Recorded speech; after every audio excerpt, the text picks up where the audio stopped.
This will take 2 minutes. It literally takes 2 minutes. It really does. Honestly, it's so easy. It's so...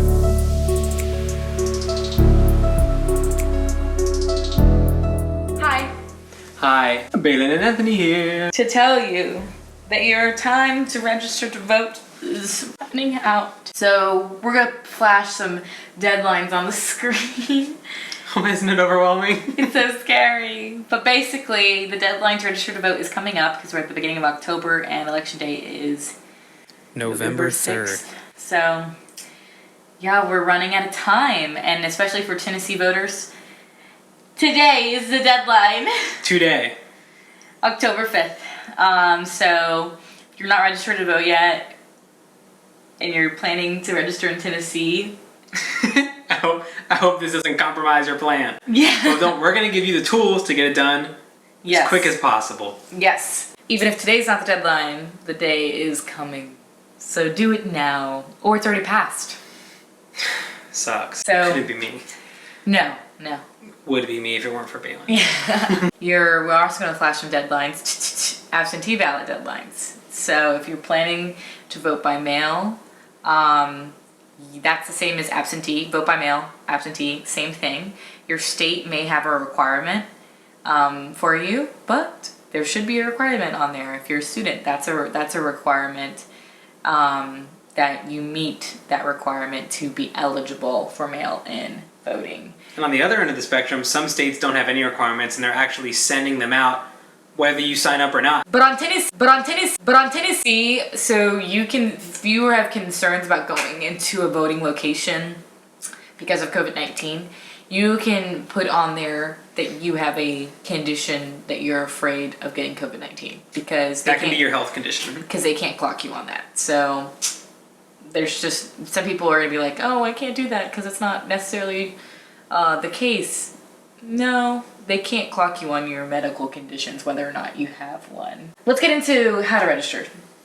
Camera 1, camera 2, camera 1, camera 2.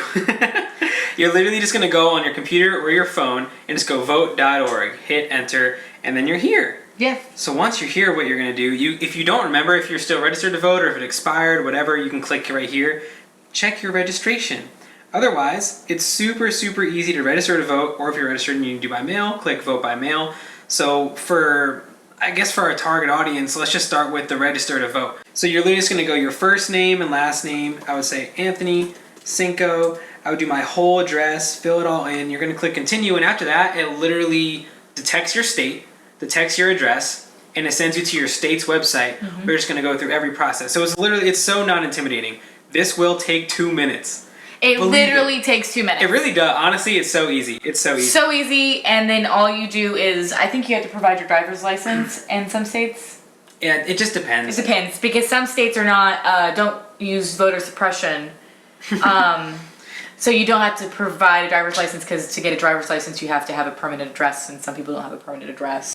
We won't get into that. Then vote by mail, there's a tab right here for vote by mail, request your absentee ballot. Once you're already registered, this is like step 2. If you're out of state, yes. For me, I'm in Tennessee, I want to vote in Jersey, so this is what I did. And they literally just send a nice little form to my house. If you are concerned about where you should vote, whether you should vote in your hometown or maybe your college town, if you're a college student, there's a website, you can type it in, voteology.org. Oh, I wouldn't know if I was spelling it right. Mm-hmm. That's it. Voteology. Voteology.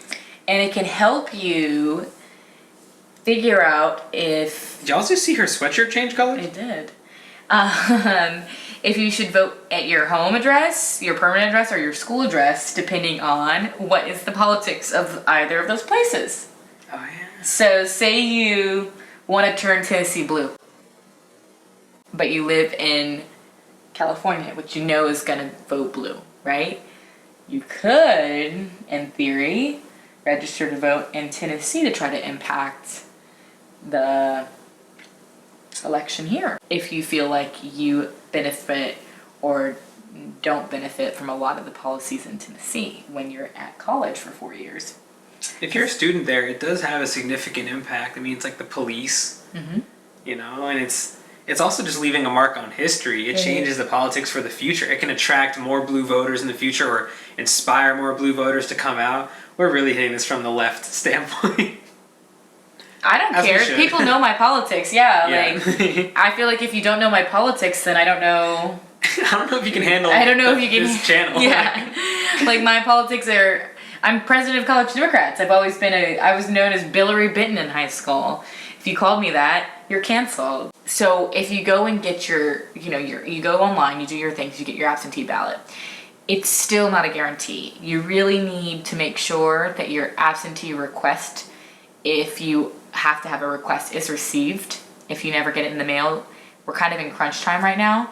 So you're gonna need to, if you don't get it within a week, you need to call immediately. And it may have been that something happened to it, they never got it, it may have been marked wrong. Who do they call? You call your county election commission office. So you would just look up, my county is Clarksville, Montgomery County, so I would look up Clarksville, Montgomery County Election Commission office. And that's who you call. Boom, phone. Yep. Pops up immediately. And you say, hey, what's going on? I sent in my request for an absentee ballot. And they say, oh, and you say, okay. You may have to fill out another request or make a plan to vote in person. Then, say all of that goes well and you do get your ballot, you need to make sure that you follow the directions. Don't skim. Do not skim. You follow the directions to a T. This isn't school, y'all. So this is real life. This is really serious. So I'll open this in front of you guys and kind of walk through some of the instructions it has on here. Because if you don't, they could throw away and invalidate your ballot. So you need to call and make sure after a week, after filling this out and sending it, that you have filled it, that they have received it, and that it is a counted ballot, that they have put it in the pile to count. Okay, they won't count it yet, right? But they have a way of organizing things. So you need to make sure that you are on top of that. So this is what I get. Anthony's might look a little different. His is like very mainstream because he lives in a blue state. Imagine that. This is really hectic and intimidating. But it's like a little Scantron sheet, like in school. Oh wow. Yeah. What? Yeah. That's weird. Isn't that weird? What does all that mean? So the person on the ballot corresponds with the number. Why are there 192 numbers? Doesn't need to, because there's only a couple candidates. Yeah. They could be way bigger bubbles. So the instructions are on the pink slip inside. So it says absentee voting instructions. This is what it'll tell you. Follow this to a T. So it says, do not start voting until you have read these instructions carefully. They even tell you. Do not vote for more candidates than indicated under each office. And you have to fill it in fully, and don't make a mistake. Or else Trump is gonna win. It's gonna be your fault. So make sure you double, triple check. Me trying to do this a little wine tipsy is fun. And so then it says, put ballot card inside the envelope, which is, they provide an envelope for you to send it back. You just need a stamp. Where do you put the address? This is where I'm confused. You put the address right here on the right side. That's where you put your address. And then if you had a blank envelope, you would write the address that you're sending to in the middle, and you put the stamp on the left side. So you put your address on the left. The return address, so if say it gets lost Okay. in the mail and they need to return it to you, always goes in the top, if I'm looking at it, left corner. And then the stamp goes in the right corner. And then the mailing address where you're sending it to goes in the middle.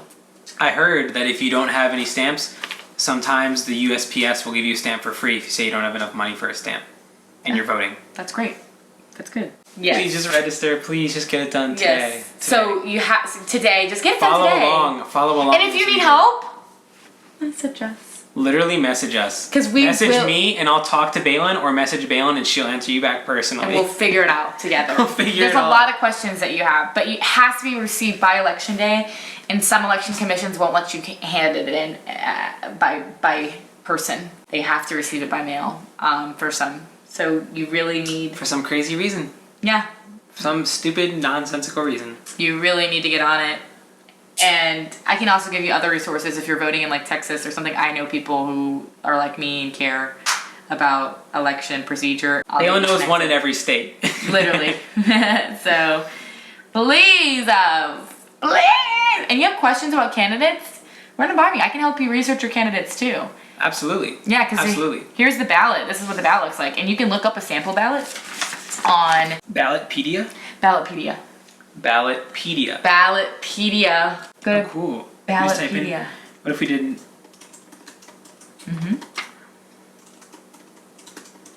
For example, Belmont address. Click on it. This is what it's going to look like? That's who's going to be on your ballot. Oh, I thought that was to see what your ballot looks like. No, it's to see who's on your ballot so you can research. Oh, I'm stupid. Yeah. But this is what my ballot looks like. This is my ballot. Kanye made it. Don't leave a column unchecked. People, yeah. If you have a question, just message me. Vote for progressive women of color. We need to get that really going. All the way up until, you know, your ward. Like I'll be voting for my city council woman, you know? Wanda Allen, who's my neighbor, which I'll be voting for Ward 7. That's great. 8, She's on the top of the list too. Yeah. She's 83! 83! Actually, 2 women of color are running against each other in my ward, so that's really, really awesome. So no matter which way, you still win. Yeah, you always win when you're voting for a woman, especially a black woman. So that's amazing. And I'm really excited. I support Wanda because she's my neighbor, and she's like made a point to like reach out to me and my family, and she's a dancer, owned a dance studio. She's just like a candidate I really support personally. So shout out Clarksville. shout out Clarksville. Shout out Wanda Allen. That's it, y'all. That's it. Reach out to Bailyn. Her info is down below. Click on that little linky thing, and yeah. Yeah. Thanks. See y'all on this weekend. And sign up for the newsletter if you want to get some extra updates. I know the newsletter family got some special yesterday or today. Bye. Bye.